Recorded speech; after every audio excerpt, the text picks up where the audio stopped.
নমস্কার, আপনারা দেখছেন পিএনআর গ্রুপ। পিএনআর গ্রুপ থেকে রোজের মতো আর একটা দাদা ভাই জয়েন করলেন। তো চলুন দাদার সঙ্গে একটু কথা বলে নিই। দাদা, তোমার নামটা কি? আমার নাম সপ্তর্ষি মুখার্জি। আচ্ছা, কোথা থেকে এসছো? আমি এসছি শিলিগুড়ি থেকে। শিলিগুড়ি? হ্যাঁ। আরে বাবরে বাপ, তো বহু দূর থেকে তুমি এসছো। তো পশ্চিমবঙ্গে এখন চারিদিকে চোর চট্টা চিটিংবাজে ভরে গেছে, তো সেটা কোন ভরসা বিশ্বাসে তুমি এলে? আমি তোমাদের এই গ্রুপের সঙ্গে অনেক 15 দিন ধরেই, মানে প্রায় 1-1.5 বছর ধরেই রয়েছে এবং রীতিমতো ফলো করছিলাম। আচ্ছা আচ্ছা, বেশ অনেকজন লোককেই যেহেতু আমি কাজটা করতে দেখেছি, সেই উৎসাহেই এসছি। আচ্ছা আচ্ছা আচ্ছা, তো তুমি এই কাজটা সম্পর্কে ভালো করে দেখে শুনে পড়ে বুঝে জেনে তারপর এসছো? হ্যাঁ হ্যাঁ, আমি সবকিছু দেখে। আচ্ছা, তোমাকে একটা দাদা ছিল বলছিলে? হ্যাঁ, খবর নিয়েই আমাকে এখানে পাঠিয়েছে। আচ্ছা আচ্ছা আচ্ছা, তার মানে তুমি সব দাদাই সব ভালো করে সব খোঁজ খবর নিয়ে তোমাকে পাঠিয়েছো। আচ্ছা, তুমি এখানে আসার আগে অ্যাডভান্স অগ্রিম কোন রকম টাকা পয়সা পিএনআর চেয়েছে? কোনো রকম টাকা পয়সা কেউ চাইনি আমাকে, আগাম কিচ্ছু চাইনি। সত্যি বলো? একদম না, কেউ কিছু 500,000 কিছু দিয়েছো? কিচ্ছু না, কিচ্ছু নয়। কিছু কি দেওয়া উচিত কেউ যদি চায়? এরকম যদি কাজের হয় তাহলে তো নিশ্চয়ই দেওয়া উচিত। প্রথমে তো নয় না, সেটাই বলো, কাজটা অ্যাডভান্স কি অগ্রিম টাকা পয়সা দেওয়া উচিত? অ্যাডভান্স কিছু নয়, সেটাই। কারণ অনেকে কি করে, পিএনআর গ্রুপের নাম করে অ্যাডভান্স অগ্রিম টাকা পয়সা চায়।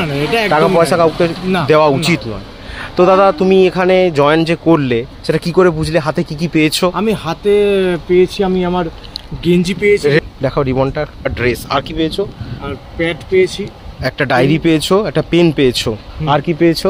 আর এই আই কার্ডের কভার পেয়েছো, আই কার্ড পেয়েছো? হ্যাঁ, আই কার্ড পেয়েছি। ওকে ওকে, তার মানে তুমি সবকিছুই পেয়েছো। আচ্ছা দাদা, তুমি যদি এইগুলো না পেতে তাহলে কি বিশ্বাস করতে? না, আমি যদি এগুলো না পেতে, হাতে না পেতাম, তাহলে আমি কোনোদিনই বিশ্বাস করি না। অনেকে কি করে সাদা জামা হাতে ধরিয়ে চলে যায়।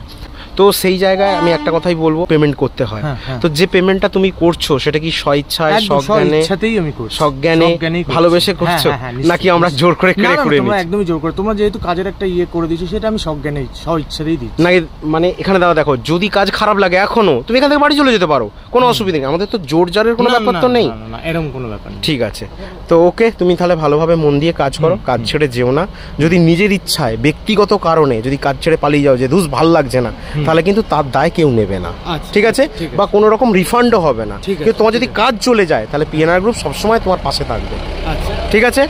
ওকে, ভালোভাবে কাজ করো। হ্যাপি তো? ওকে ওকে।